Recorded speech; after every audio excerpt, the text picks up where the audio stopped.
Good morning, ladies and gentlemen. On behalf of our partners, the Gorshenian Institute, LB.UA, we are pleased to welcome you this morning to what I think will be a very thought-provoking and interesting discussion.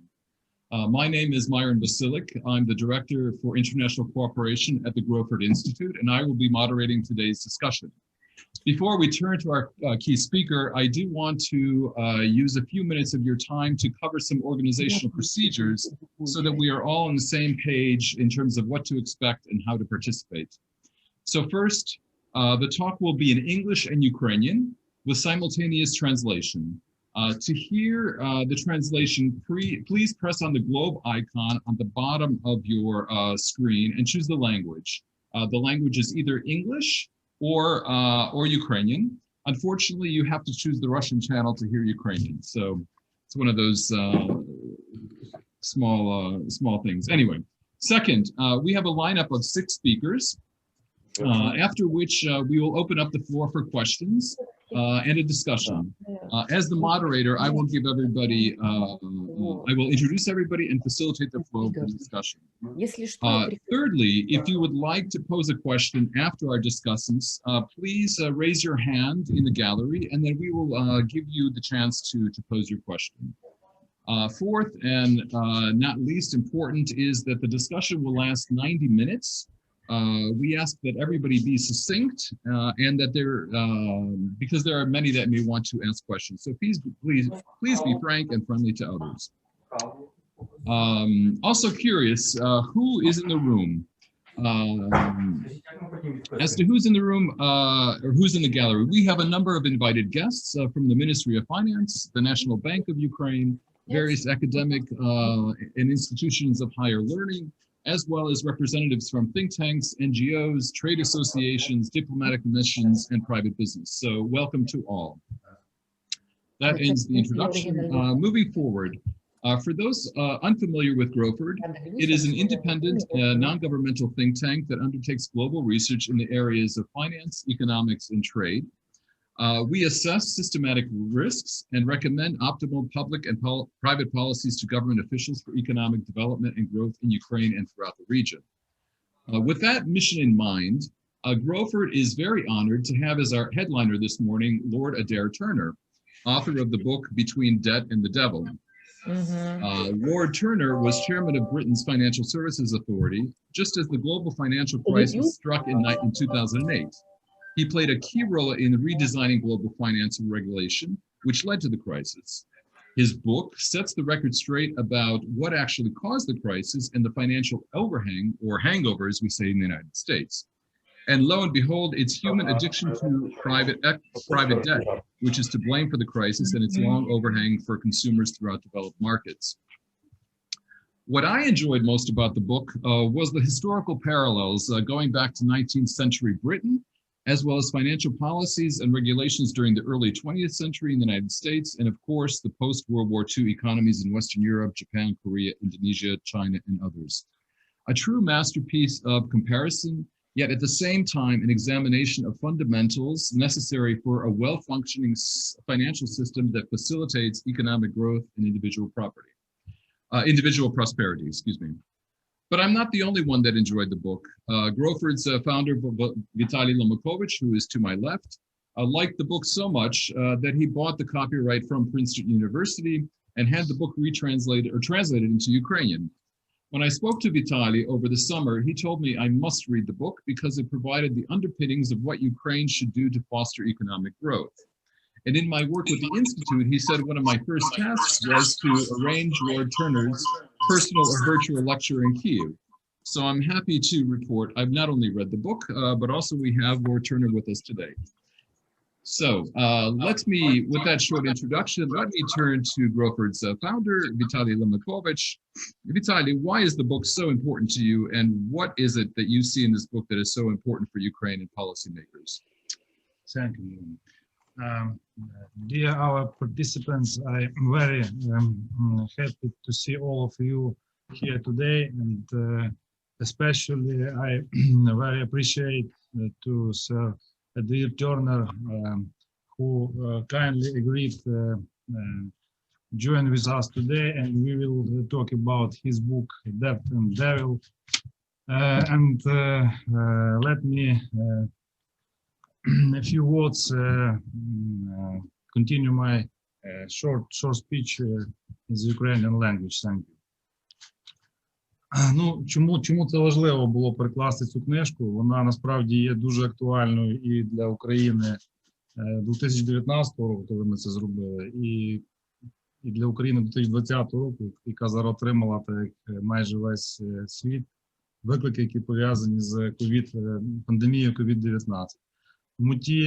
Тому ті тези, які виклав сер Тернер в своїй книжці, вони є актуальними, дуже актуальними зараз. І я сподіваюся, що і представники Національного банку, які, на жаль, сповідують трошки іншу таку докризову доктрину з таргетування інфляції і скажімо так, пом'якшення, не проведення монетарного пом'якшення шляхом викупу державних цінних паперів на вторинному ринку, напевно, краще зрозуміють, які зараз нові течії вже існують там буквально з 2009 року в світовій монетарній політиці в світі, для того, щоб краще цим викликам відповідати.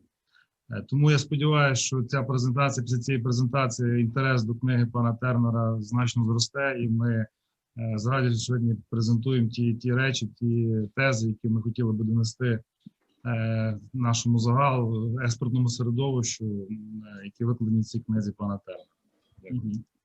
Thank you very much, Vitaly. Let me just turn the floor over to our main speaker today. But before I do that, I just want to say that how things will flow. First, we'll have Lord Turner. Afterwards, we will have the finance minister of Ukraine, Serhiy Marchenko, will be a discussant after Lord Turner. Thirdly, we will have a member of parliament, a member of the Committee on Anti-Corruption Policies, Mr. Alexei Zhmedanetsky. And our third discussant will be Dr. Tatiana Bogdan from the Growford Institute. After which we will open up the floor for discussion, and we will be willing and able and look forward to your questions. So let me move now to Lord Turner. Lord Turner has had a distinguished career in business, government, and in the sector of public policy ideas. He began his career at British Petroleum, that small British company, later moving to Chase Manhattan Bank, McKinsey & Company, and was the Director General of the Confederation of British Industry, and finally Vice Chairman of Merrill Lynch. In government, he led the Committee for Climate Change and the Financial Services Authority. And in 2012, he joined the Institute for New Economic Thinking, where he wrote his book, Between Debt and the Devil. So without further ado, let me turn the Zoom microphone over to Lord Turner. Thank you very much for joining us this morning. We're very glad to have you in Ukraine. Lord Turner. Well, thank you very much. Okay. And I'm glad I've been able to sort out a few technical details to be with you. I hope clearly visible online. And I wish I was able to be with you in person. It's a great pleasure to have had my book, Between Debt and the Devil, now translated into Ukrainian. And I would like to thank Mr. Lomokovic for the initiative in doing that. I would like now to describe some key features of the arguments I put forward in the book. And I will try at the end to think about how that might relate to the Ukrainian current experience, though I am very aware that I'm not at all an expert in the macroeconomic or microeconomic challenges you face there. The initial trigger for the writing the book was the global financial crisis of 2008, which was an experience for me, which was both very challenging and very exciting, and for a time quite frightening. I actually became the chair of the UK Financial Services Authority on September the 20th, 2008, which was precisely 5 days after the collapse of Lehman Brothers. And I became chair of our Financial Services Authority as the entire global financial system was in a process of collapse. I have sometimes described it as being like being appointed captain of the Titanic ship after you've hit the iceberg, but before you've actually sunk, because it certainly felt like the global financial system was about to sink at that stage. So part of my initial motivation of writing the book, once we had got through the immediate crisis, was to reflect on the causes of the crisis of 2008. And many of those causes were internal to the financial system itself, though rooted in what I believe were incredibly simplistic and misleading economic theories.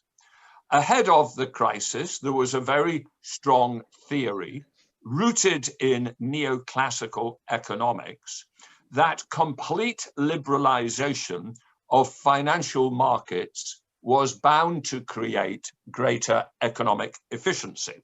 So if you look at the writings of many economists and indeed of experts at the IMF in the 8 years or so before 2008, you will see lots of descriptions of why the new model of a financial intermediation with origination and distribution away from bank balance sheets, the development of shadow banking, the use of derivatives, the use of sophisticated value at risk models. You'll see many descriptions of why that was bound to make the financial system a more efficient system for allocating capital through to investment needs. And what I realized was that most of that theory was profoundly wrong, and that the proliferation of trading activities, of derivatives, of complicated ways of originating credit and then distributing it through multiple chains of intermediation, far from making the financial system safer, had made it much more unstable. And so part of the book, and in particular chapters 1 and 2 of the book, are about those mistaken theories of financial liberalization and what was wrong with that. And a lot of my life from 2008 to 13 was engaged in the process of re-regulation at a global level to create a more stable financial system which would not suffer an internally generated crisis like 2008. And those reforms included tighter controls on trading activity, tighter controls on derivatives, much larger capital ratios required in banks. And I think those helped create what is today a much more stable financial system than existed before 2008. So I do not anticipate that we will suffer anytime soon a financial crisis within the guts of the global financial system, anything like what occurred in 2008. But as we moved out of the immediate crisis of 2008 and created a more stable financial system, it became apparent to me that beyond the details of the financial system, there were some more fundamental macroeconomic challenges facing the global economy, which lay behind the financial crisis of 2008, and in particular, the very slow recovery after it. And those macroeconomic, rather than purely financial issues, relate to the fundamental nature of money and credit creation and debt, And to address them, I found that I had to return to some basics of economic theory about the nature of money and credit, which had also been largely ignored in pre-crisis neoclassical economics. One of the key factors which I note in the book is the extraordinary increase in the amount of debt, but specifically of private debt, which occurred between, for instance, 1950 and 2007 on the eve of the crisis. As set out, for instance, in Carmen Reinhardt and Kenneth Rogoff's book, on this time it's different, 8 centuries of financial folly, they describe the way that private credit as a percent of GDP in the advanced economies grew from 50% of GDP in 1950 to 170% by 2007. And work by economists such as Alan Taylor and Oscar Yorda has identified that almost all of this credit growth was not extended to finance new capital investment in the productive economy, but was extended to finance the purchase of real estate, and primarily real estate that already existed, with the value of real estate continuing to increase, and in particular, the value of land. A very large part of the role of a banking system in advanced economies is not the role described by our economic textbooks of taking savings and putting them into productive investment. It is about lubricating a competition between individuals and companies for the ownership of scarce real estate. To a surprising extent, that is what it does. So there was this very large buildup of debt, which is somewhat detached from the process of productive investment in the real economy. And that buildup of private debt, along with the specific features of the financial system itself, helped create the crisis of 2008, but even more importantly, helped create the difficult situation in which we found ourselves after the crisis, the situation which in chapters 3 and 4 and 5 of the book, I describe as the debt hangover or the debt overhang. Once you have created a very large amount of private debt secured against real estate in an economy, and if you have a financial crisis, you can enter an environment in which the private sector is determined to pay down that debt, to save money to pay down that debt. And the attempt of the private sector to do that pushes the economy into a deflationary depression in which there is inadequate demand. And that is what happened after 2008 in the advanced economies.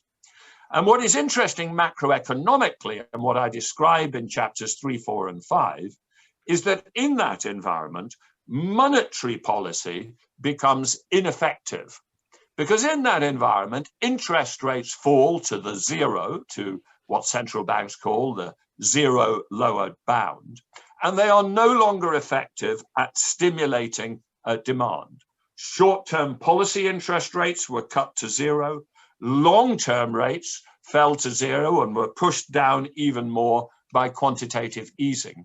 But if interest rates are already very low, the impact of additional cuts in interest rates in the economy is very limited. And in that environment, it turns out that the only thing which will keep the global economy going and the advanced economy going is large public deficits. And indeed, that was agreed at the London G20 meeting in April 2009, that the major advanced economies must run large fiscal deficits to keep the economy going.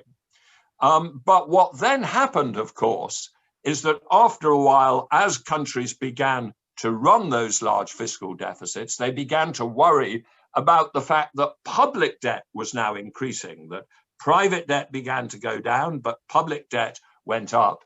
And then there were attempts for austerity to offset those. And what this produced was a period in the mid-2010s of very slow growth and inflation below target in the advanced economies, which was part of the background to the rise of populism with this slow growth period. So when I wrote the book in 2015 and 16, what I was very aware of in the advanced economies, within the Eurozone, within the UK, within Japan and the US, was a real challenge for a macroeconomic policy, which it seemed to be impossible to keep the economies going with sufficiently rapid growth in nominal demand, even to hit the inflation targets which governments had set, such as 2%. There was a fundamental problem of how do you create aggregate monetary demand, nominal demand, in a situation where there is a large private debt overhang and where there is where interest rates have reached a zero bound. And what I and others therefore ended up believing is that the Eurozone, the UK and the US had entered a situation similar to what Japan had entered after the 1990s, in which large fiscal deficits and indeed quantitative easing were a permanent feature of life. Before 1990, Japan faced an explosion of private debt to finance an extraordinary real estate boom.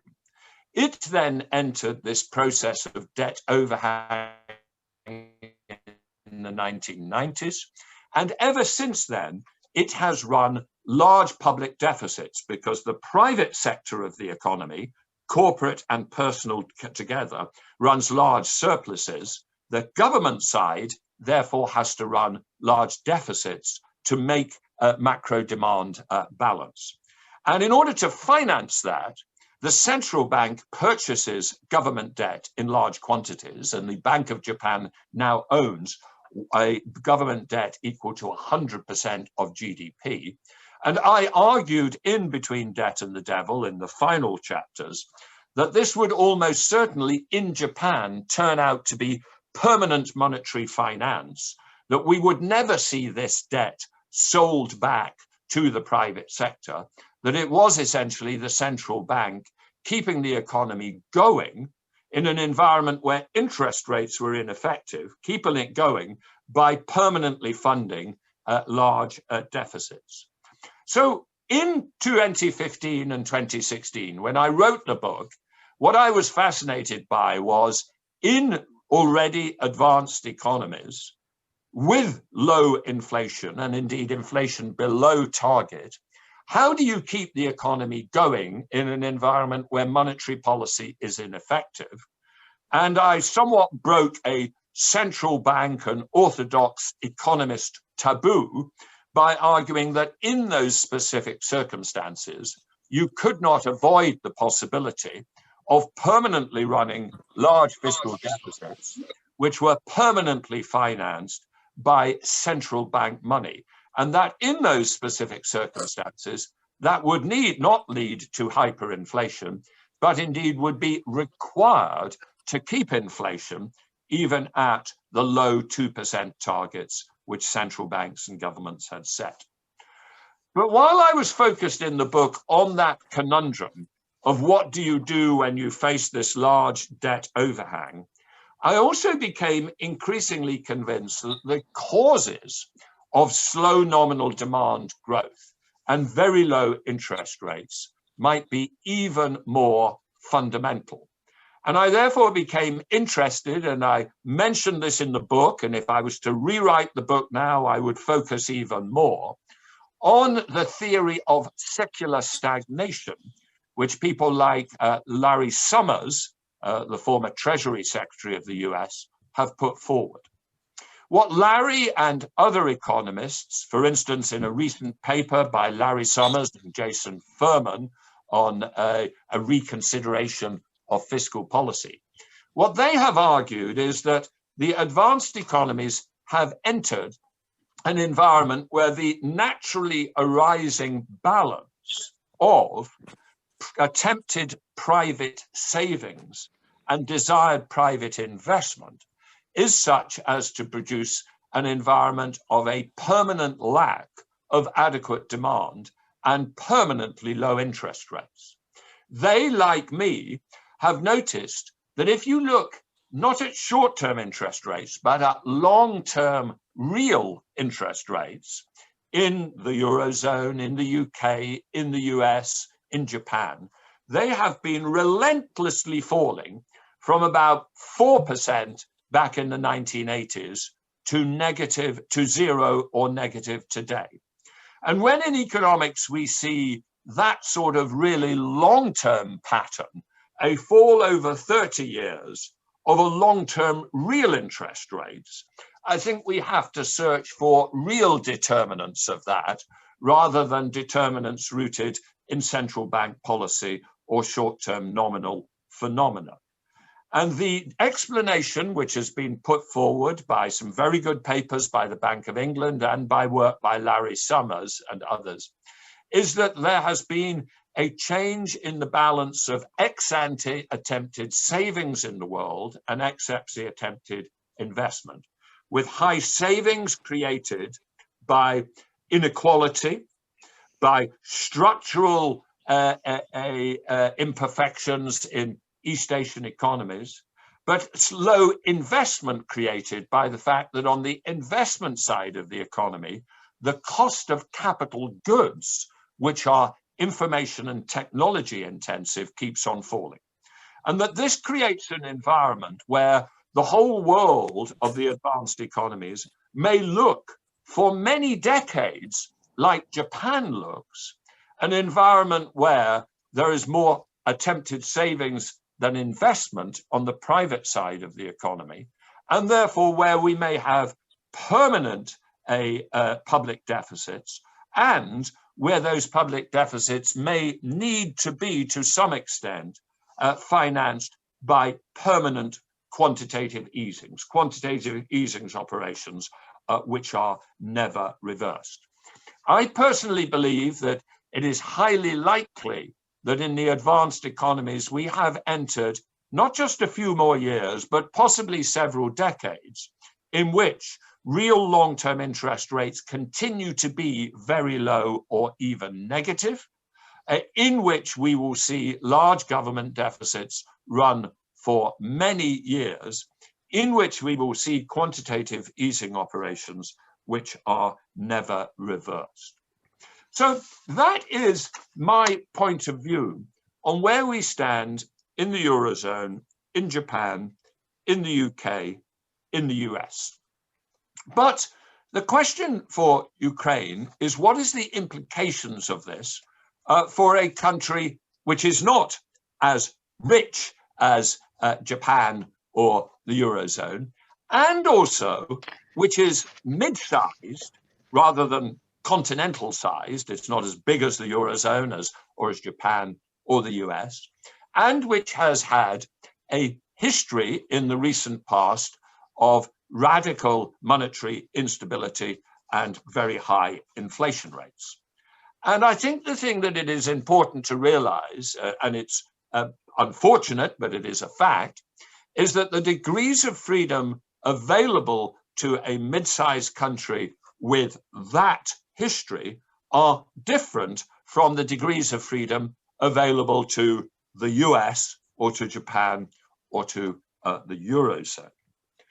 I think I'd like to make 2 points about the situation facing an economy like the Ukraine, attempting to grow its economy and to grow GDP per capita. Of course, it's in a different position from classic developing economies because it has in the past been quite towards the forefront of technology and development at stages in the past, but it suffered some setbacks and it now wants to grow its GDP per capita again. So it's in a different position from Korea or Japan back in the growth periods of the 60s and the 70s. It's a different development challenge, but it is a development challenge. I'd like to make some points about the microeconomy of development and the macroeconomy of a situation of a mid-sized economy. On the microeconomy, the relevant chapters of my book are chapters 7 and 8, where I talk about the ways in which countries like Japan and Korea, and more recently China, achieved rapid economic growth and technological advance. And what is interesting is that all of them in the rapid growth phases did not follow pure neoclassical, neoliberal patterns of completely free market approaches to the allocation of capital. All of them, to different extents, have directed or encouraged the banking system to invest in what they perceive as the most productive forms of innovation and technology for the future. And in the case of Japan and Korea, in their periods of most rapid growth, discouraged the banking system from investing in real estate. China, by contrast, faces a problem of far too much investment in real estate, with the central bank and the regulator continually trying to constrain that, but finding it difficult. But the key point I make in chapter 7 and 8 is that processes of rapid development have very rarely involved a completely free market approach to the process of capital allocation through the banking system and credit creation.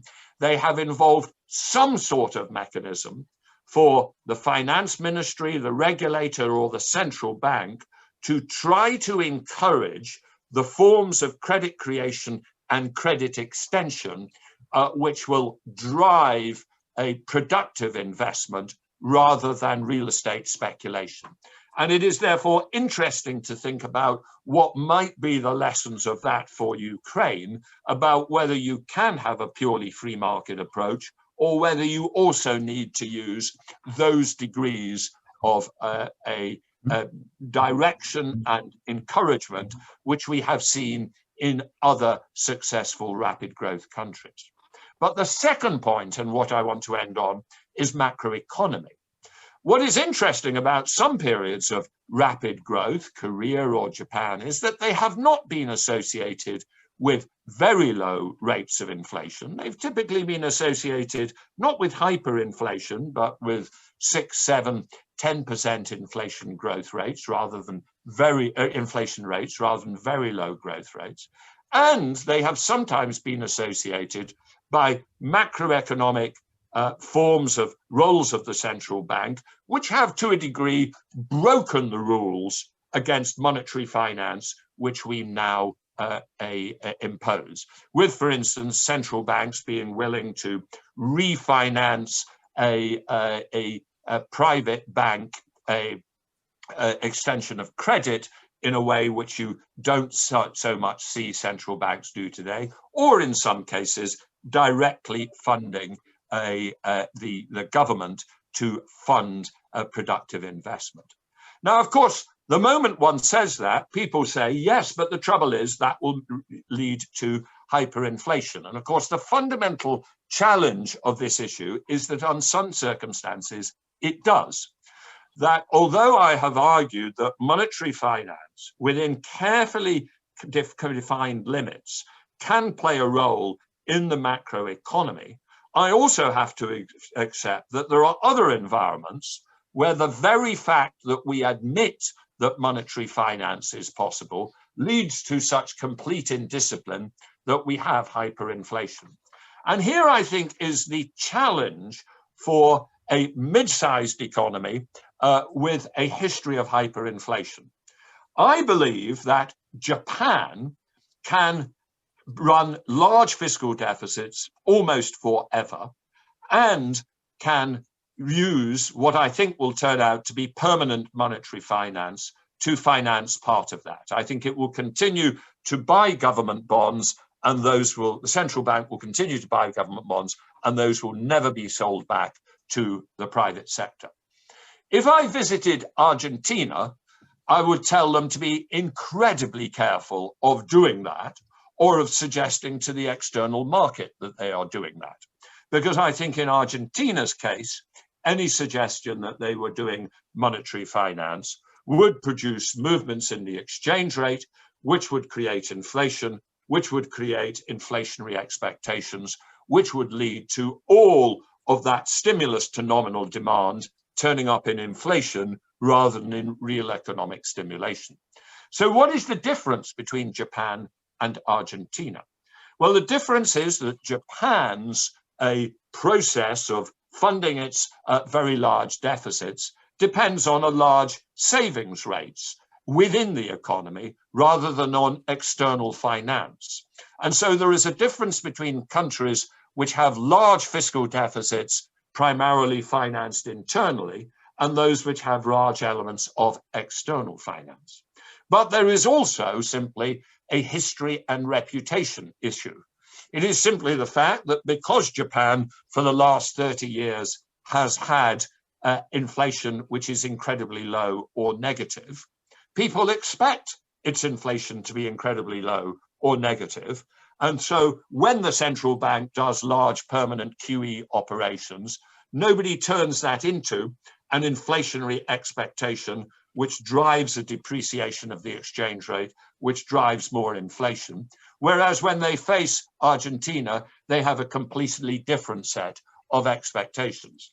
So it is a simple fact that the degrees of freedom available for finance ministries and central banks to use some of these unconventional mechanisms of supporting investment in growth are much wider for either a Japan or indeed an America, which runs the reserve currency of the US dollar, than they are for a mid-sized country with a history of hyperinflation. I don't think that means that the degrees of freedom are nil, and I hope that my book helps think through some of the ways that Ukraine might use regulation of the banking system and the interface between the central bank and the finance ministry to support a productive investment in the real economy. But given that it is a mid-sized country with a history of very high inflation, a recent history, it will do that within constraints imposed by external expectations, which are sadly more constraining on Ukraine than exist for instance, the US or Japan. So I hope those comments have helped stimulate some debate. Thank you very much. Thank you very much, Lord Turner. That was really fascinating, particularly the macroeconomic and the macro and the microeconomic points that you raised for Ukraine. I remember when I was reading through chapters 7 and 8, I enjoyed reading about Japan, Korea, and their experience. And I also thought it would be relevant for Ukraine, but I can't help but think, given Ukraine's weak institutions, the implementation of that would be quite difficult. So, why don't I turn the floor over to another very esteemed guest. Do we still have with us the Minister of Finance, Mr. Sergei Marchenko? Yes, I'm here.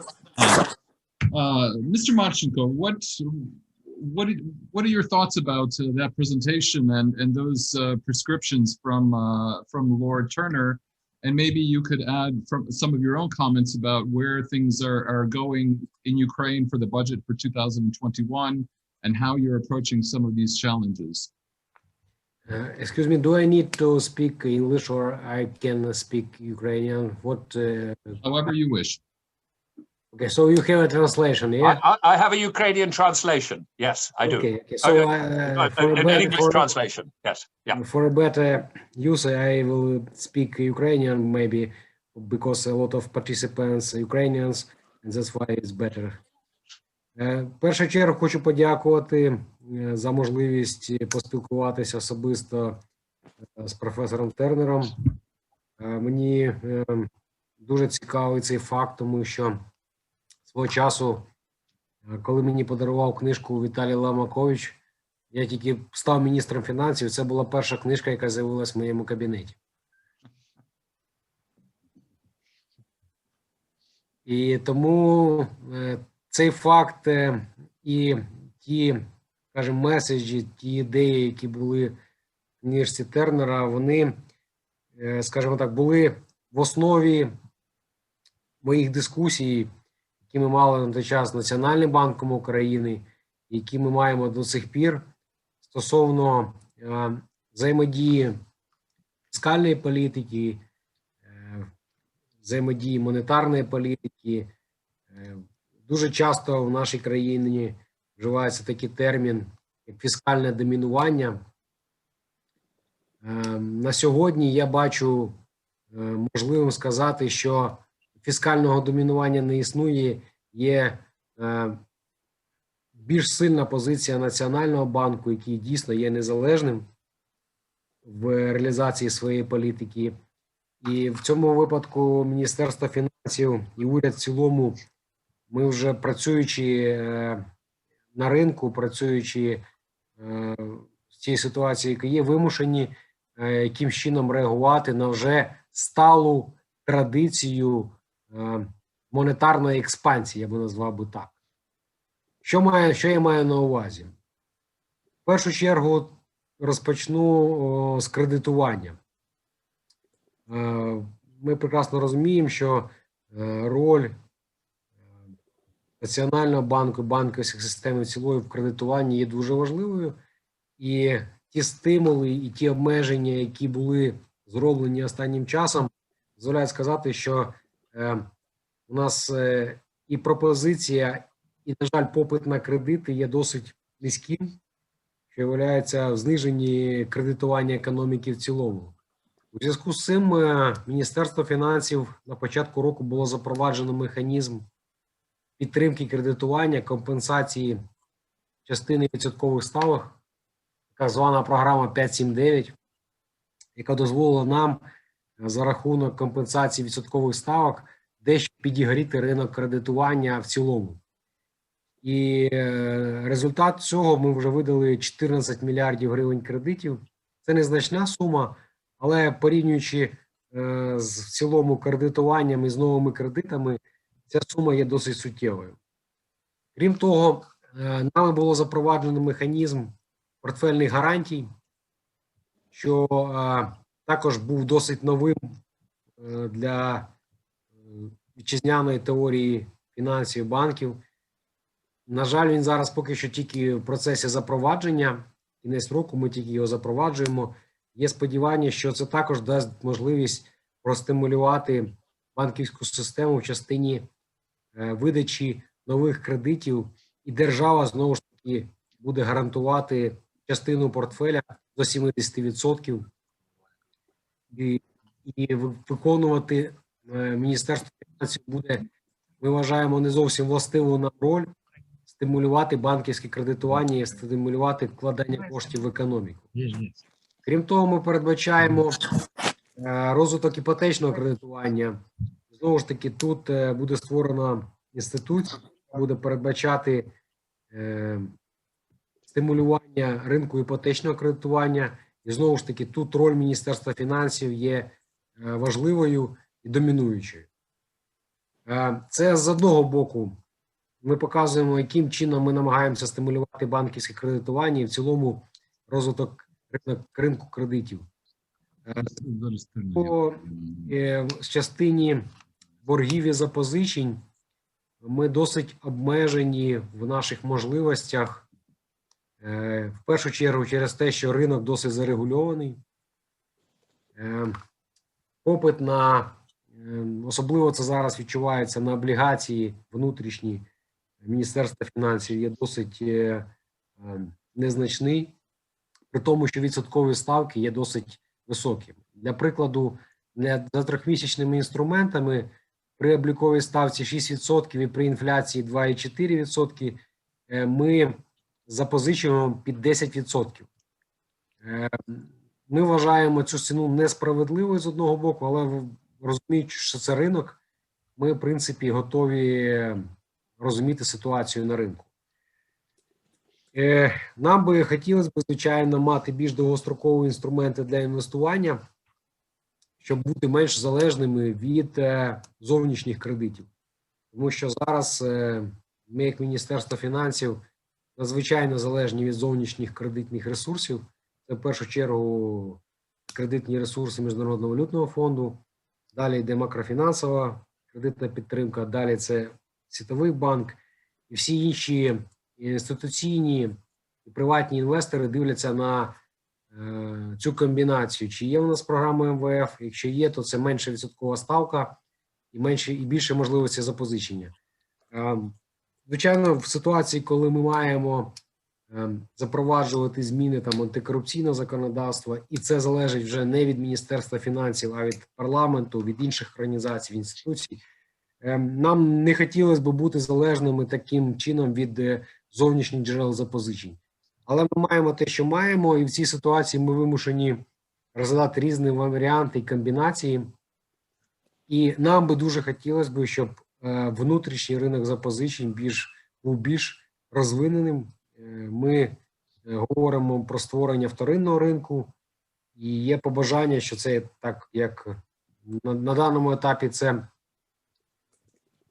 скажімо, це не мрія, але є побажання, щоб вторинний ринок був активним, ми могли залучати інвесторів з інших країн, які могли вкладати в наші облігації. При цьому Міністерство фінансів з метою компенсації ризиків хотіло б бути активним учасником на цьому ринку, щоб не створювати умову для можливого перегріву або відтоку інвесторів з цього ринку. Тому, знову ж таки, повертаючись до книжки професора Тернера, я б сказав би, що ваші ідеї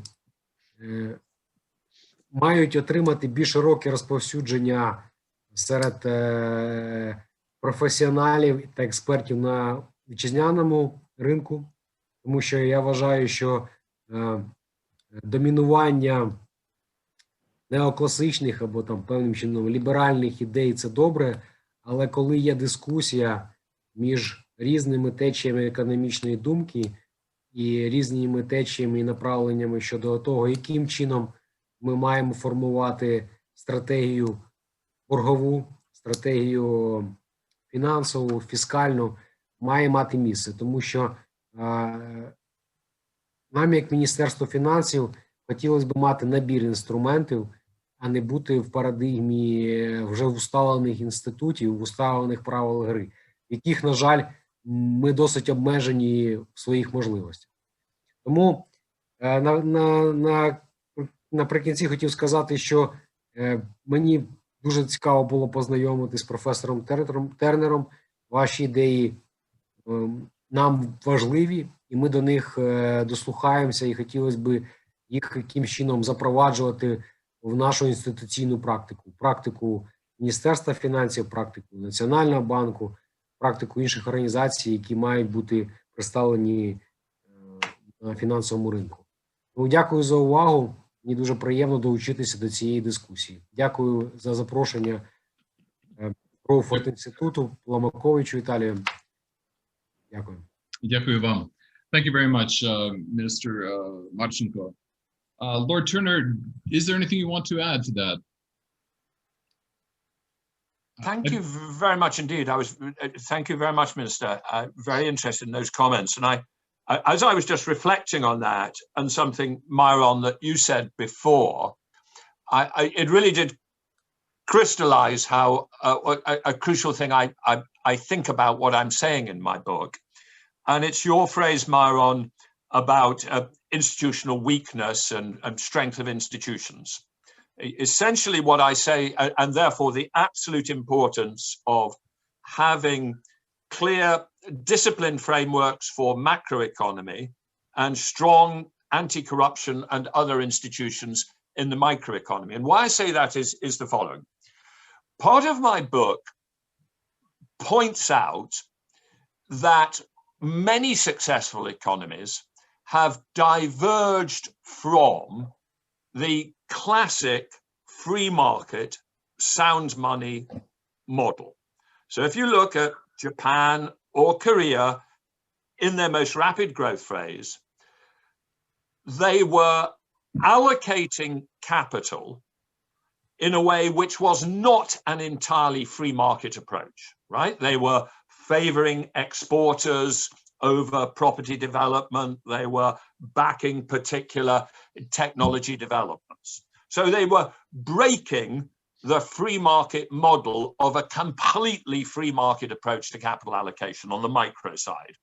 On the macro side, they were sometimes having the central bank directly fund the banks to lend in a way which broke modern taboos of absolutely sound monetary approach and a complete unwillingness of the central bank to fund directly fund lending or to fund the government. But what is interesting is that all of that depended on a certain amount of credibility, and that in each case there are other institutions which diverged from the classical free market sound money model and were a disaster. So as I point out in chapter 7, Japan and Korea deliberately identified bits of their economy which they wanted to develop, particular sectors, particular industries, and they did it very effectively. And if you go to the Philippines in the 1970s and 80s, technically it did precisely the same things, but the vast majority of the money just ended up in corrupt projects which were run by President Marcos's cronies, right? So it tells you that what matters is not just the theory, the philosophy, but the actual execution. You can execute micro-industrial policies which try to favor good sectors of the economy, and you can get it right, like Korea and Japan, if you have strong institutions. But if you have a high level of corruption like the Philippines had, you can technically do exactly the same stuff, but you'll produce a misallocation of capital, not a favorable one. And similarly, on the macroeconomy, it's absolutely clear that many countries today are diverging from the absolute taboo against monetary finance. I mean, let's be clear, what is happening in the US and even to a degree in the Eurozone is that the central bank, by buying government bonds, is lubricating higher fiscal deficits than would otherwise exist. So that is a breach of the taboo. But we have other breaches of the taboo in Argentina, in Venezuela, in Zimbabwe, which have clearly led to hyperinflation. And so on the macro side as well, the issue is, can you create strong enough institutions that you can diverge from the absolute taboos without overdoing it or without the market believing that you would overdo it? So it is always a matter of the strength of the institutions and the strength of the disciplines are vital to one's ability to diverge from the neoliberal orthodoxy. If the neoliberal orthodoxy is complete free markets and a complete and utter and always separation of the central bank from the finance ministry, in order to diverge from that, you need a good institutions on the micro side to diverge from that in an effective fashion, and you need a trust in the disciplines on the macro side to diverge from that as well. So I think that issue of strength of institutions is really fundamental. Yeah, I think that's a really good point, and it's a really great segue into our next discussant, Mr. Alexei Zhmerenetsky, Member of Parliament from the 190 electoral district in the Khmelnytsky region. Mr. Zhmerenetsky is a member of the Anti-Corruption Policy Committee in the Parliament, and has done a lot of thinking and acting in Parliament on these issues. So I think that it's a great segue into him. So the floor is yours, Alexei. Дякую всім. Я також буду українською. Так як в першу чергу, я думаю, цей захід спрямований на наших високопосадовців, на експертів, для того, щоб зламати парадигму, в якій Україна застрягла останні 10 років. Дуже хороший вийшов перехід до антикорупційної політики, але в декілька слів зазначу, що ще з 2013 року я працюю в різних аналітичних центрах, які займаються саме розвитком в Україні альтернативних, скажімо, не неоліберальних інструментів економічного розвитку. В свій час ми писали законодавство щодо індустріальних парків, щодо підтримки національного виробника, щодо локалізації державних закупівель, інвестиційного банку розвитку і інших інструментів, які використовували всі країни світу, в першу чергу сусіди України, для того, щоб розвиватися, не маючи в умовах, коли вони ще не мали реформованої, якісної інституційної системи в рамках всієї країни. Це, до речі, вже моє таке запитання до пана Тернера. До речі, книжку прочитав з захватом і думаю, що моя місія кожному парламентарю, колезі цю книжку вручити і прослідкувати, щоб він її прочитав. Так от, в умовах, коли країна, що розвивається, не має масштабної, всеохоплюючої, розвиненої інституційної системи, все одно якось потрібно розвиватись, тому що виходить замкнене коло. Без грошей, без розвитку неможливо реформувати інституції, без інституцій неможливо розвиватися. Багато країн застосовували такі інструменти, як вільні економічні зони, технологічні індустріальні парки і так далі. І мені б хотілося почути коментар пана Тернера з приводу того, чи актуально це до України, і чи він розглядав для країн, що розвиваються, в якості перехідних інструментів такі механізми. З 2013 року, коли ми намагались адвокатувати цей інструмент, лобіювати ці інструменти в уряді, ще часів Януковича, скажімо так, злочинної влади нашої старої, то ми знаходили і в тій владі, скажімо, нарікання на те, що це корупційні інструменти. Україна має поганий досвід, справді, застосування цих інструментів. 2006 рік, коли спеціальні економічні зони застосовували для того, щоб експортувати без сплати податків окорочка курячі. Да, і після цього ці всі зони були ліквідовані, і результатом було те, що багато інвесторів, які не ухилялись від податків, а створювали промислові підприємства, також пішли з України, тому що були порушені ті умови, на які вони прийшли, власне, в Україну працювати. От. І з уряду в уряд, зі зміною влади, все одно цей аргумент про те, що це корупційні інструменти, залишається. Особливо важко в переговорах з міжнародними нашими партнерами, кредиторами, як правильно зазначили спікери, тому що є дві такі священні корови, чи дві такі давні проблеми України. Це макрофінансова нестабільність і корупція.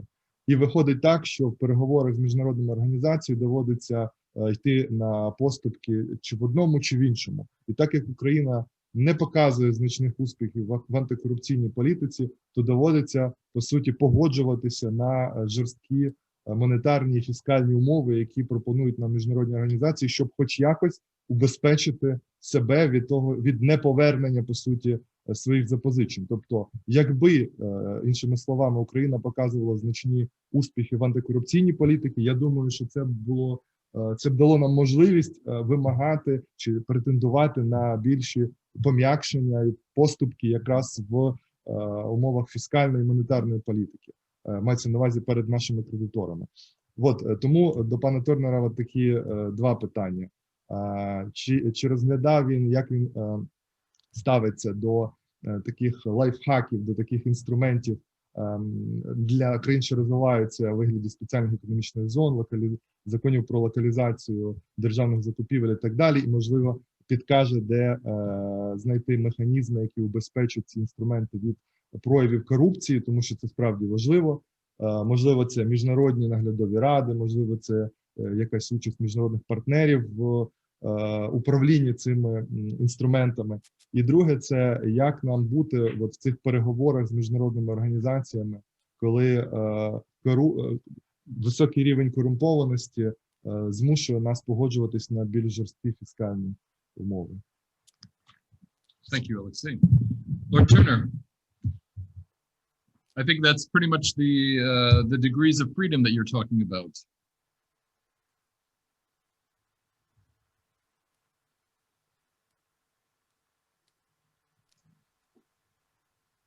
Hello. Are you with us? Oh, hello. Do you want me to respond now? Yeah, yes. Oh, okay. I didn't know whether you wanted me to respond now. Sure. I mean, that was a really interesting set of comments, and I'm trying to think through my response, because I think you've gone to the absolute core of it. That in your interface with international, the IMF, other international potential funders, there is this link made between the strength of anti-corruption and other forms of institutional strength and the macroeconomic disciplines.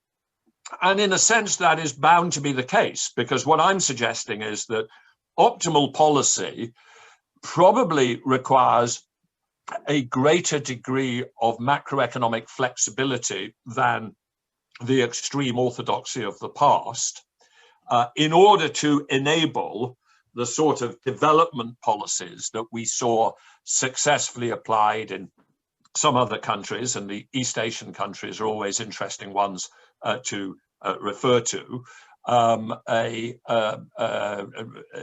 Japan and Taiwan and Korea. So they used a greater degree of macroeconomic flexibility than the IMF would typically impose today. They used it successfully, but the IMF and others are worried that if they don't impose macroeconomic discipline, that the money will be spent in a corrupt fashion. So they make that link. And as I said, if you were to look at the experience of Indonesia or the Philippines, you would think they have a justified story, because their external finance ended up in terribly wasteful projects in a way that it didn't in Korea and Japan. So I think you can see that from an international financial institution, this feels like a logical link, but one has to try to find a way whereby Ukraine can convince them that it is putting in place the strong anti-corruption mechanism, so that it can have the degrees of freedom to use greater flexibility. I was thinking about the issue of localization and government procurement, and the issue, which then gets us to the issue of total free trade. Because, of course, this is another area where there has been a neoliberal ideology which is not in line with the pattern of successful rapid economic growth developments that we've seen in the past. So the neoliberal ideology asserts that total free markets and total free trade, including no preferences for local procurement, are the way to have efficiency and therefore development. But if you actually look at Korea, Japan, they developed initially behind high tariff barriers. Indeed, that was also true of Germany in the late 19th century. The great period of German economic growth had tariff barriers, as indeed America's economic growth in the 19th century had large tariff barriers. And if you go back to the great American economic theorist and first Treasury Secretary, Alexander Hamilton, his philosophy for the development of America was absolutely not a total free trade model. So the fact is that a lot of development has had to involve a preference for local development in some way, which has been, which breaks from the free market model. And it's quite interesting to look at the UK now, the UK, which has been in the past an absolute sort of extremist in the free trade model. We have now left, we are about to leave the European Union. The government now has, and I strongly support this, some very strong green objectives to drive the development of our amazing offshore wind resource in the North Sea, which is one of our great resources in order to decarbonize our economy.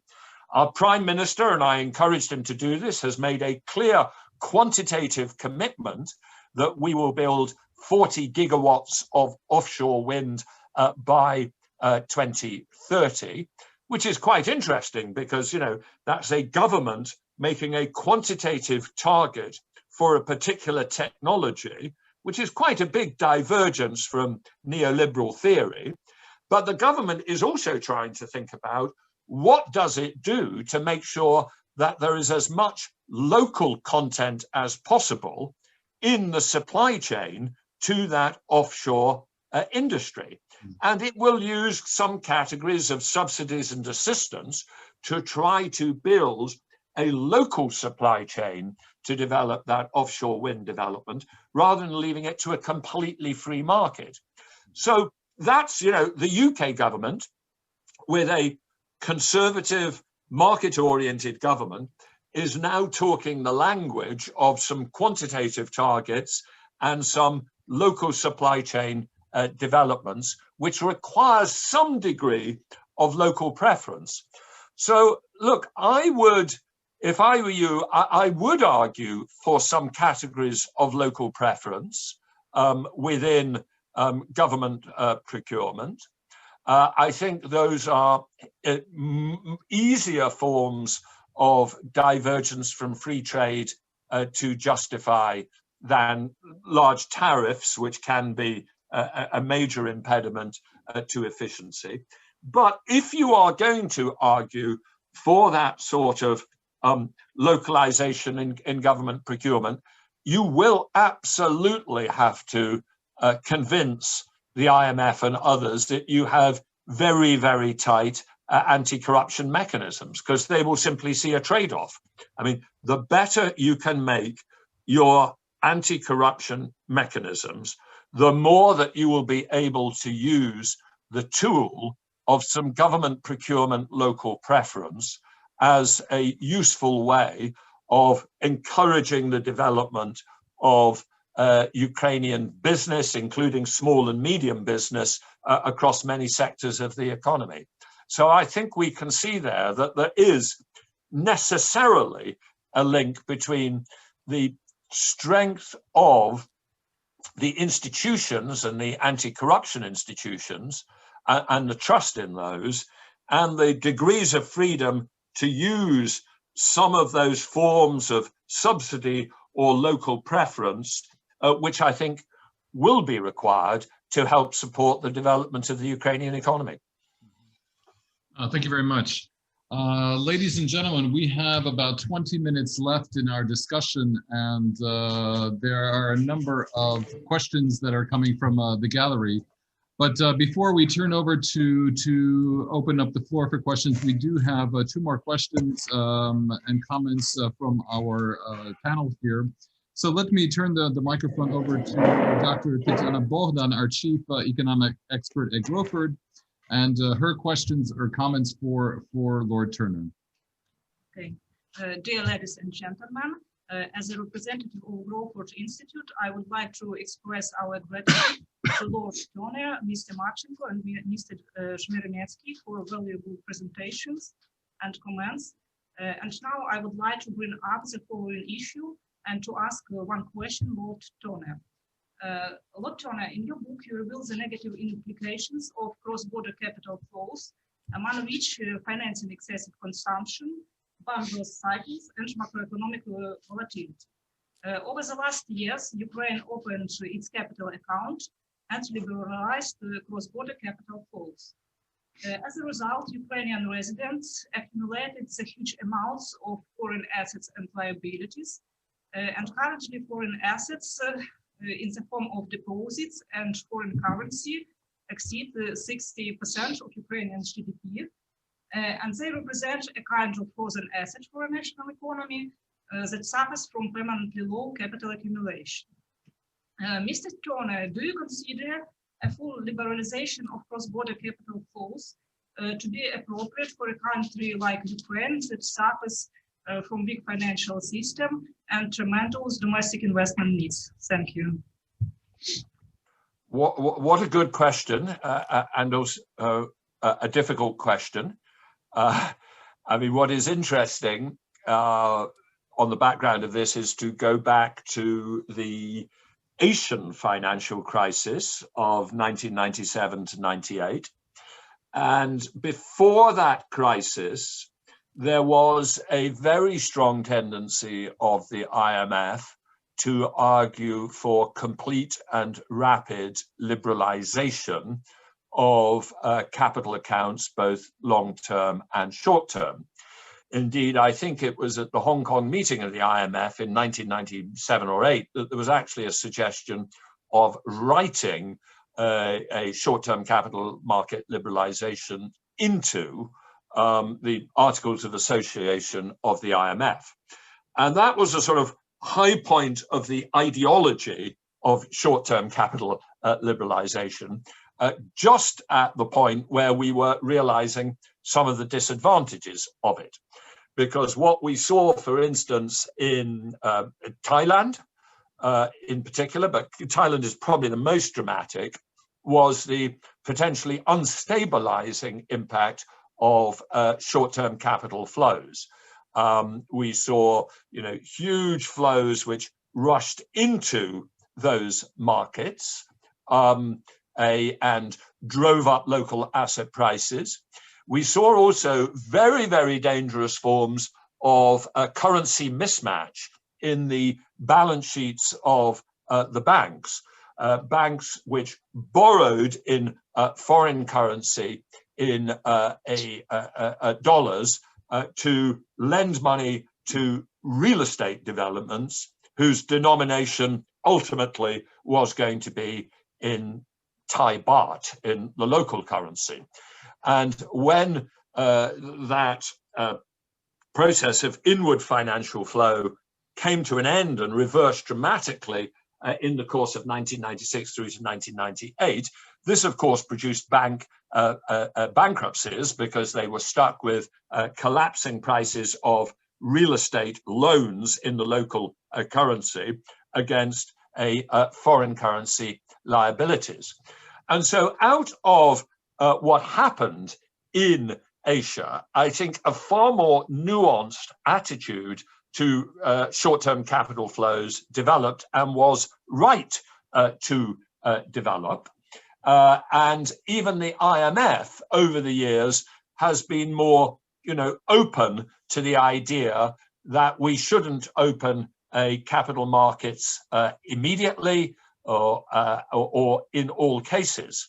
And I refer in the book to various studies which were done, which illustrate the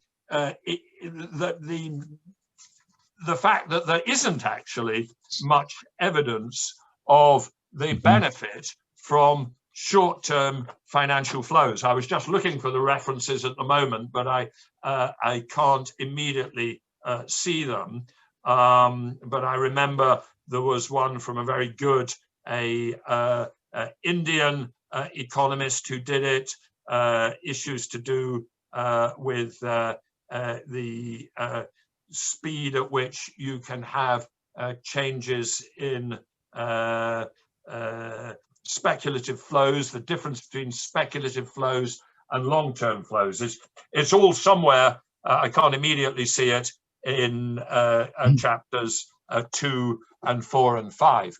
So I think the IMF itself has now a less ideological point of view on capital market liberalization than it did 10 or 15 years ago. And it has itself produced papers recognizing that there are those imperfections. There's also very interesting writing by the French economist Hélène Rey about the nature of global financial credit cycles and the imperfections.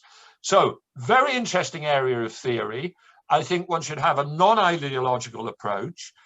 What I don't know is the precise application of this to the current Ukrainian environment. What I would say is the thing that I would watch like an absolute hawk, I would watch very carefully as a central bank and a financial regulator, is the emergence of any forms of dangerous currency mismatch. You know, if you start seeing people taking out mortgages in the Ukraine denominated in euros or dollars because of low interest rates, be incredibly wary of that, because that is a financial mismatch which may look good for a period of time, but if you ever get or need to get a significant depreciation of the Ukrainian currency, that will just create a disaster. Right. And we saw that actually in Hungary and various other countries. We saw similar forms of mismatch. So be very careful of whether either corporates or residential consumers are taking on inappropriate currency mismatches.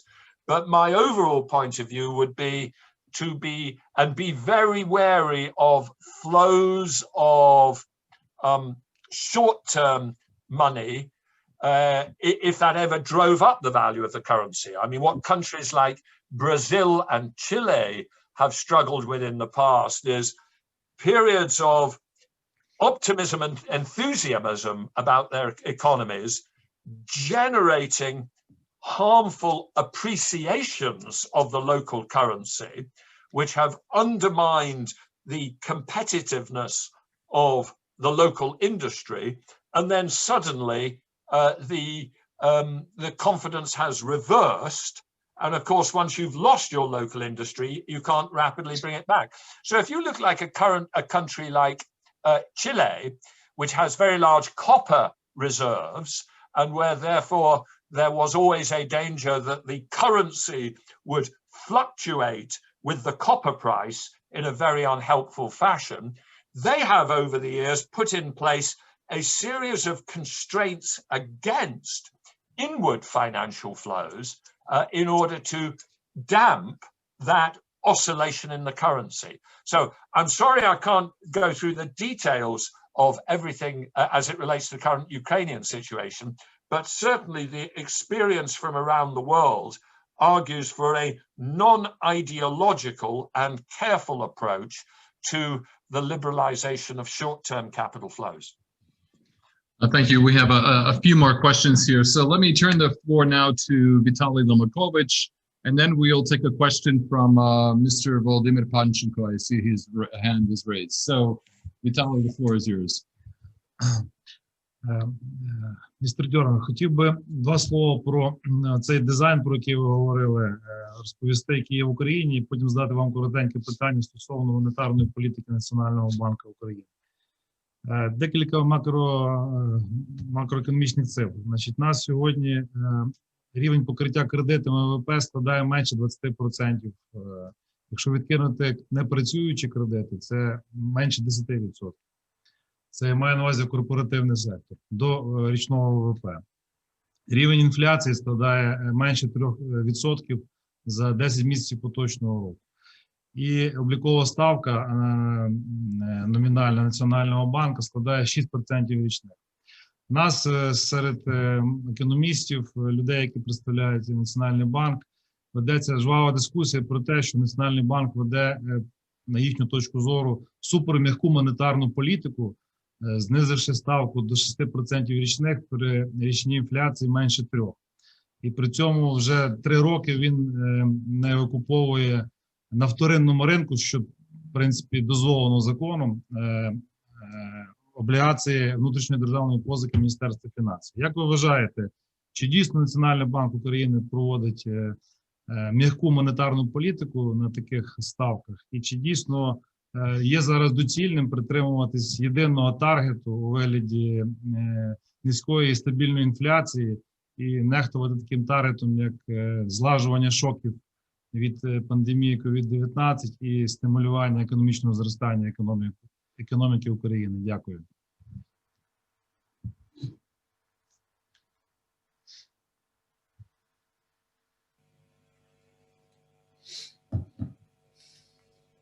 Well, it's difficult for me to comment in detail on the Ukrainian National Bank policy without going into the real details. But as you have described it, it doesn't sound like a super soft monetary policy if inflation is at 3% and the nominal interest rate is at 6%, which gives one a real interest rate of a 3%.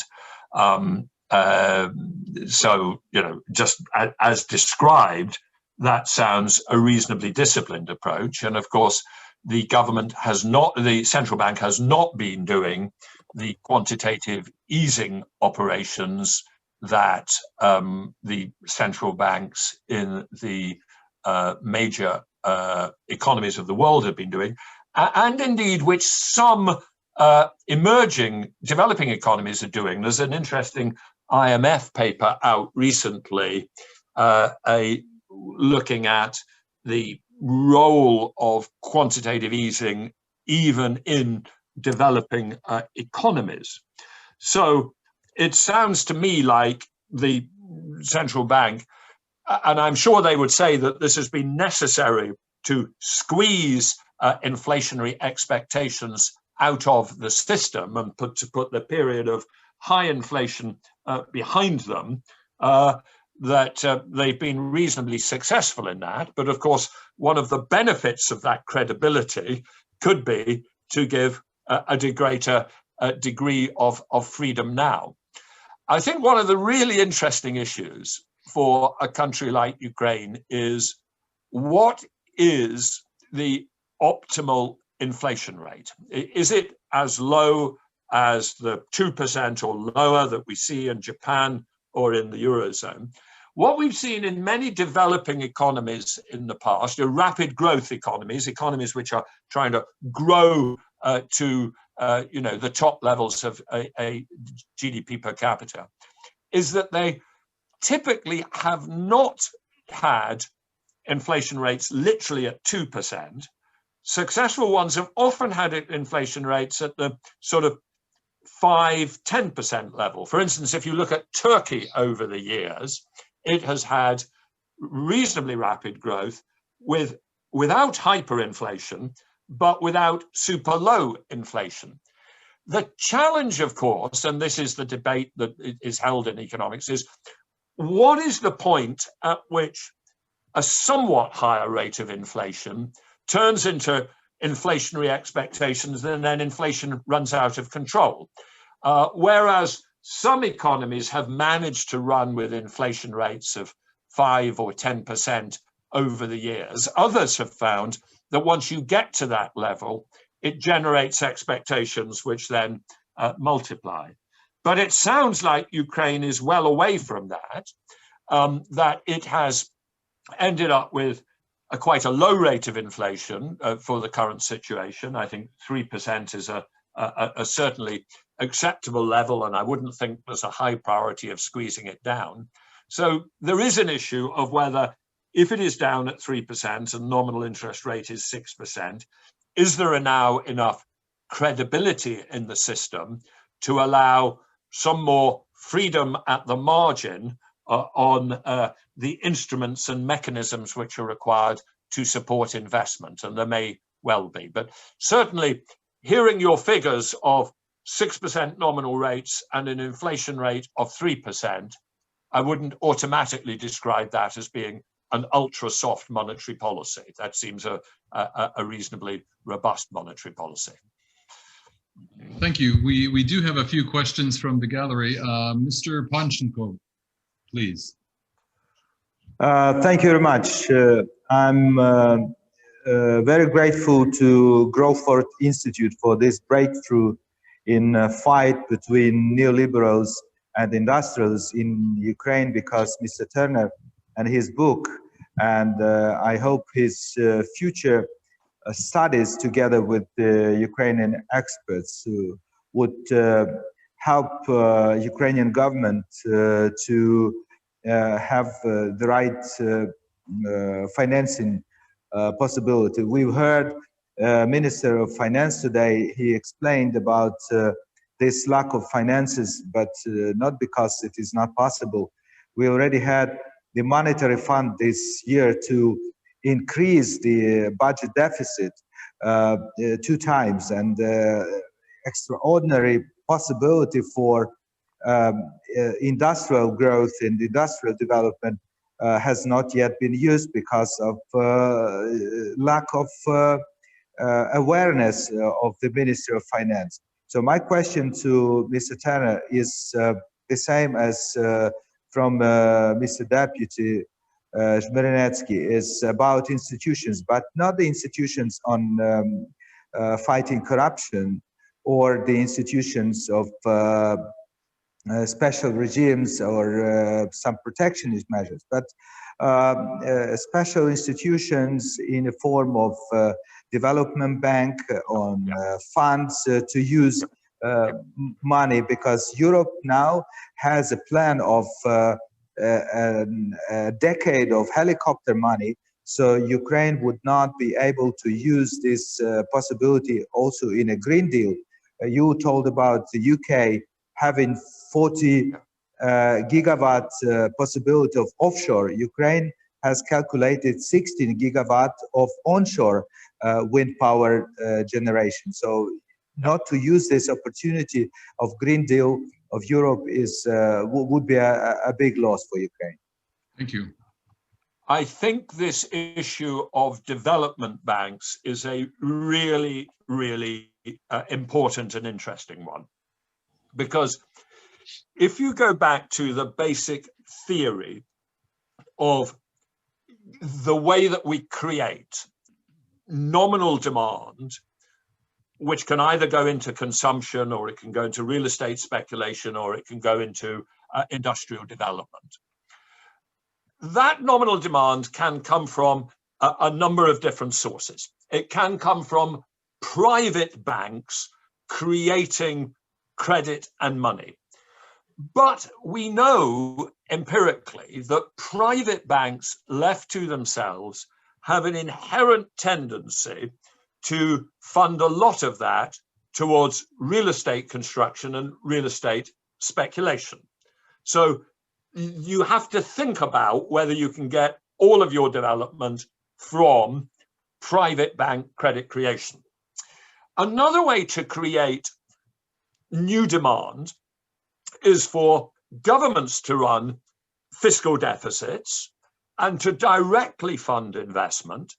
And under some circumstances, if we have very low rates of inflation and interest rates are very low, that can be supported by central bank forms of quantitative easing and monetary finance.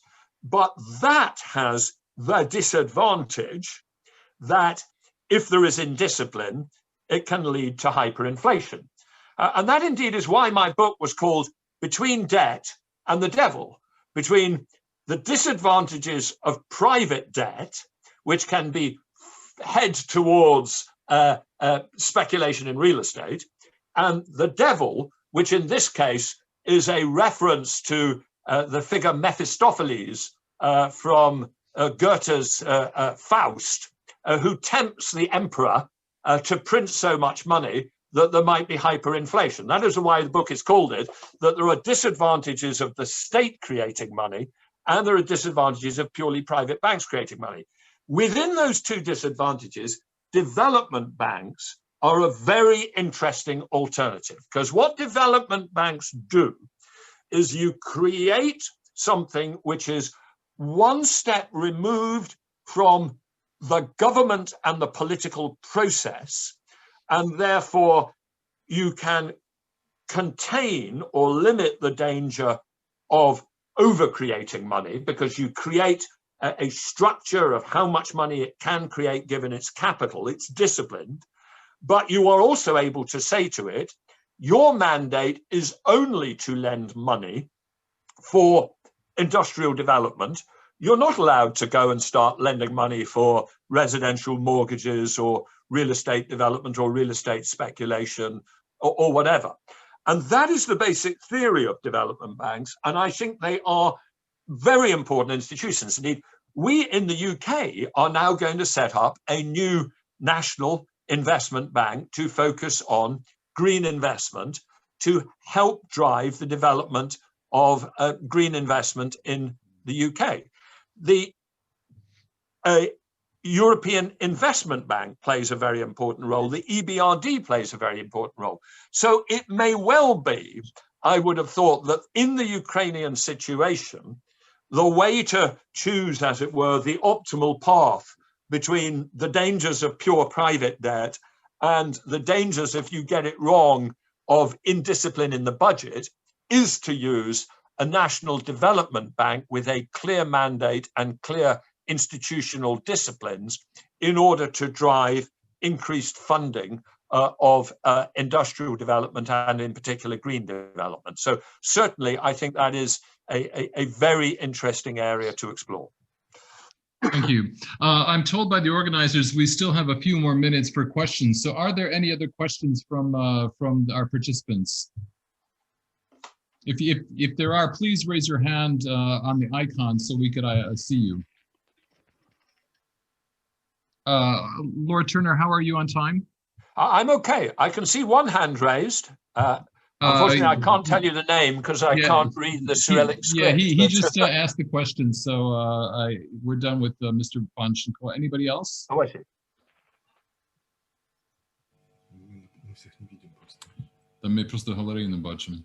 I would like to ask the question, please. Yeah. My name is Vazhin. Is it Vaj? Yes, my name is. Yes, please, Alexander Vashishin, please go ahead. Yeah, I was trying to just do my imperfect reading of the Cyrillic script. Well, you did actually pretty good. That's pretty good. Yeah, Lord Terran, I have to say that you have very good reading skills in Cyrillic. My question is like this: given your experience, practical experience and theoretical experience, can you comment on the rising power of the modern money theory, or MMT, which is available in the English-speaking world very much, like in the US and the UK as well? Thank you so much. Well, look, modern monetary theory is in a sense not modern. It is exactly what I refer to in this book. It is the possibility under some circumstances of monetary finance. And it is one of the ironies that one of the clearest statements of the possibility of monetary finance was made by Milton Friedman in an article which I refer to in the book in 1948, where he said, why do we bother with all this complicated rigmarole of central banks and finance ministries and interest rates, etc. If we want to grow the economy, why doesn't the fiscal authority directly issue money?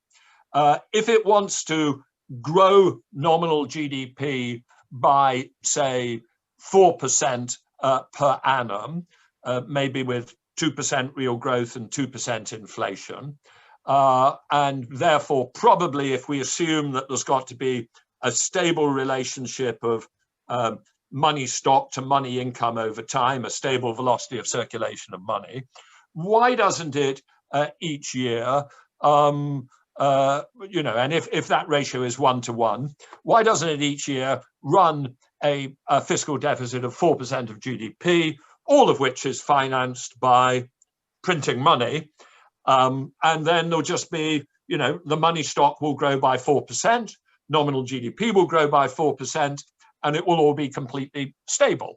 And that isn't some crazy, socialist, some ultra Keynesian. That is Milton Friedman, 1948. And the whole of the essence of monetary theory is in, paradoxically, Milton Friedman. Now, and in a sense, what my book was saying, without calling it modern monetary theory, is there are some circumstances where you can do that.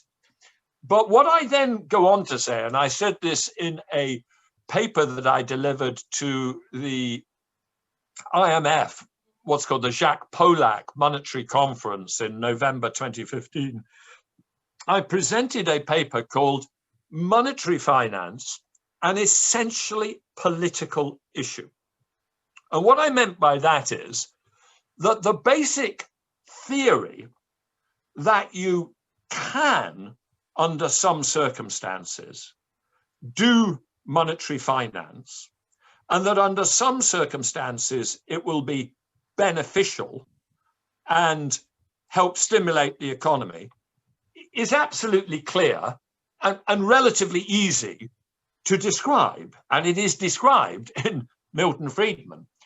But the difficult issues are the political issues. It's how do you accept that we can do monetary finance while maintaining discipline about not doing monetary finance to excess? If a small amount of monetary finance would be good, how do you make sure that you can tell politicians that without politicians believing that they can then do limitless amounts of monetary finance? That's why it's an essentially political issue. Now, what happened in a lot of countries is that the resolution of this political issue was to create a taboo. It was to say, we find it so difficult institutionally to stop using monetary finance to excess that we will create a taboo whereby we must never use it.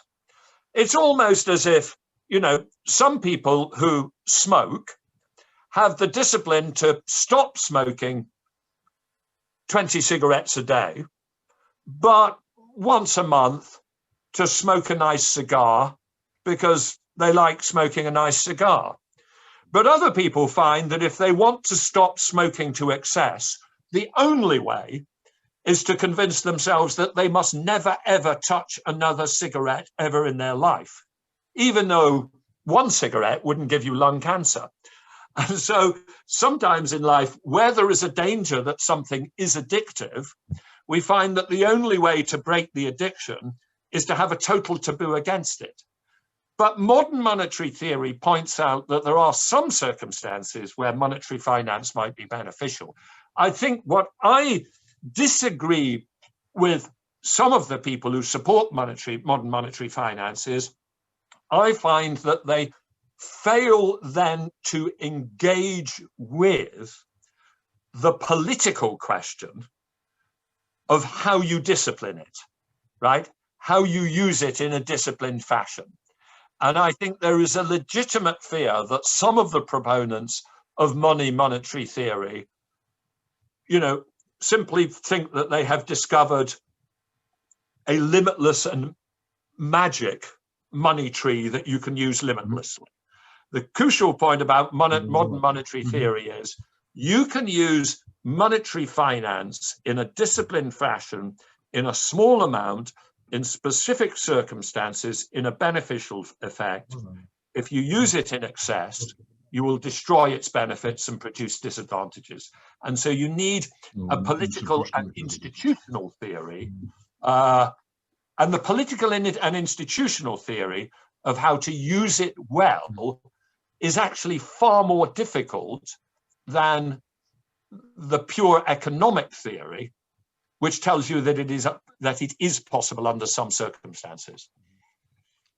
Thank you. We have actually two more questions. We'll go with Mr. Żmiranecki and then Mr. Proshkin, and then we'll have to end it, unfortunately, because we're running out of time.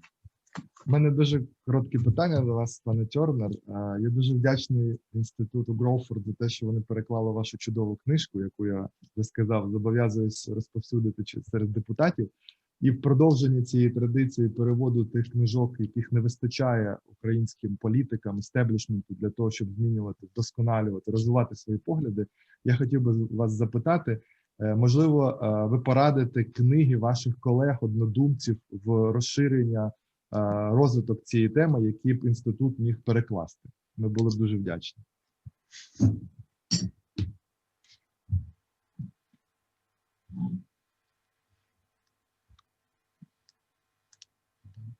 Any recommendations? Well, okay, very quickly, there are in the book a set of references which are often quite classic references, in the sense of they are books and articles written 70 or 80 or 100 or more years ago. Because what I actually found when I looked at these issues is that a lot of modern macroeconomics had got so wrapped up in sophisticated mathematics and models that it was no longer thinking clearly about the essential nature of credit and money. So some of the things that I found most useful to read were a book by a Swedish economist called Knut Wicksell, Prices and Interest, written in 1904, because he thought about where did money come from. And I also read and I reference articles both by John Maynard Keynes, the treatise on money, and by Friedrich. And what is interesting in that is that most people think of John Maynard Keynes and Friedrich von Hayek as at polar opposites in the debate about economic theory. But I actually found that they had thought more deeply about the nature of credit and money than most modern macroeconomics. In the a final chapter, well, the epilogue, I reference an article written in 2009 by Professor Willem Buiter, a Dutch economist who was also on the Monetary Policy Committee of the Bank of England. And he called his article on the unfortunate uselessness of most state-of-the-art academic monetary economics. And his argument was that most modern analysis had just got so wrapped up in the maths that we could no longer see things clearly. So yes, there are particular articles in here, and I would encourage you to have a look at Wicksell, have a look at Keynes, have a look at Hayek, have a look at early Friedman, but also have a look at Hyman Minsky. Hyman Minsky's writings on the fundamental instability of private credit, I think, are fundamental. And the other big thing that we did before 2008 is we created this absolute taboo against governments creating too much debt and central banks financing government debt. That was the thing you weren't allowed to do at all.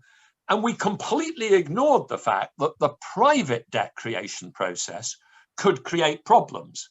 And in fact, the 2008 crisis was a crisis entirely to do with things that went wrong in the private sector of the economy. It wasn't a crisis at all driven by irresponsible governments borrowing too much or central banks allowing inflation to get out of control.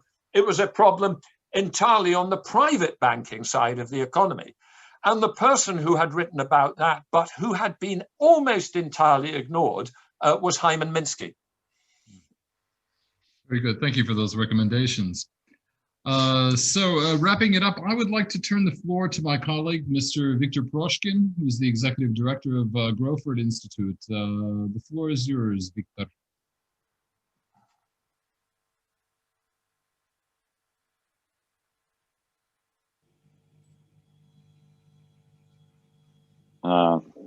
Так, чуєте?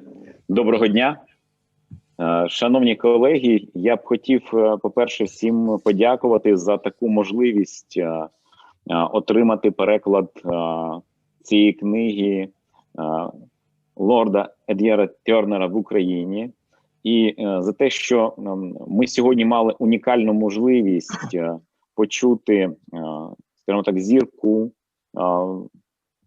фінансової, наукової думки, тому що сьогодні на цьому майданчику зустрілися і науковці, і члени уряду. У нас був міністр фінансів, йому також, Сергію Марченко, хочу подякувати за те, що він до нас приєднався, і члени українського парламенту, от безпосередньо в інституті на майданчику пан Олексій Жмеренецький, який також представляє ту інституцію, яка має впливати на довіру до української влади. Це комітет по боротьбі з корупцією. І тут, знаєте, дуже важливо, от в сенсі нашої дискусії, щоб ми все ж таки відновили довіру між багатьма інституціями. От сьогодні, наприклад, бракувало дискусії з боку Національного банку, і от цієї дискусії і взаємодії, напевно, і не вистачає для врегулювання тих перекосів в монетарній політиці, які, в принципі, є, скажімо так, основою того, що не вистачає країні економічного розвитку, тому що не вистачає грошей, і гроші не йдуть в економіку. І тому, звичайно, що Україна знаходиться в самому центрі Європи, і вона б мала стати таким, знаєте, магнітом, зважаючи на такий географічний, людський потенціал, і притягувати до себе інвестиції. І от дуже б хотілося б якісь, щоб ви дали, скажімо так, нам настанову, якийсь останній такий рецепт, як Україні стати більш привабливою інвестиційно. Дякую.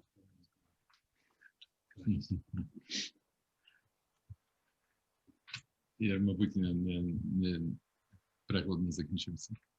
Закінчився регламент? Ні, переклад, мабуть, ще не закінчився. Mr. Turner?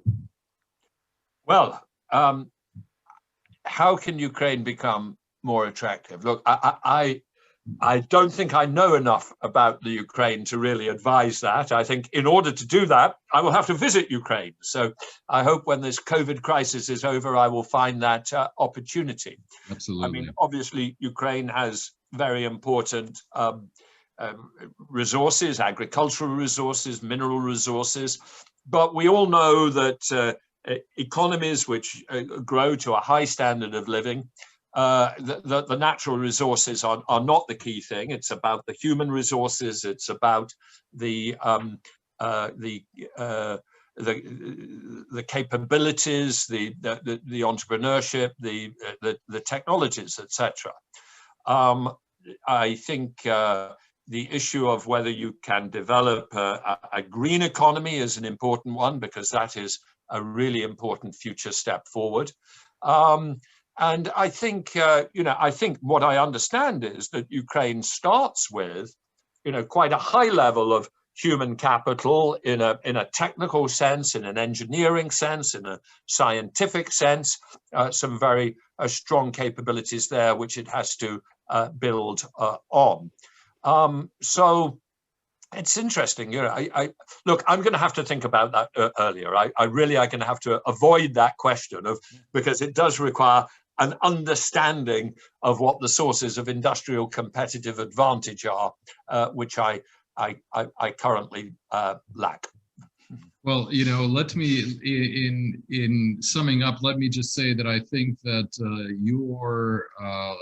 Lord Turner, your prescriptions and your identification of the key issues, the fundamental issues, are so clear that you really have to be blind not to notice them. So thank you for that, and thank you for reorienting us through your book and through the discussion today to those fundamentals, to allow us to think clearly about the path forward to some of the issues that Ukraine is facing, and that some of us are facing in our work, whether it be in the think tank community, in the government, in the parliament, etc. So we sincerely appreciate the time and the effort that you've given us, and if I wish we could do a round of applause, but thank you, and thanks for joining us, and we look forward to seeing you in Kyiv soon. Great. Thank you very much indeed. It's been a very enjoyable discussion, and thank you for going ahead with the translation of the book. It's a fantastic thing to see. Thank you. Great. You should receive your copy shortly. So thank you very much. Thank you very much Everybody indeed. have a great day. Great. Bye-bye.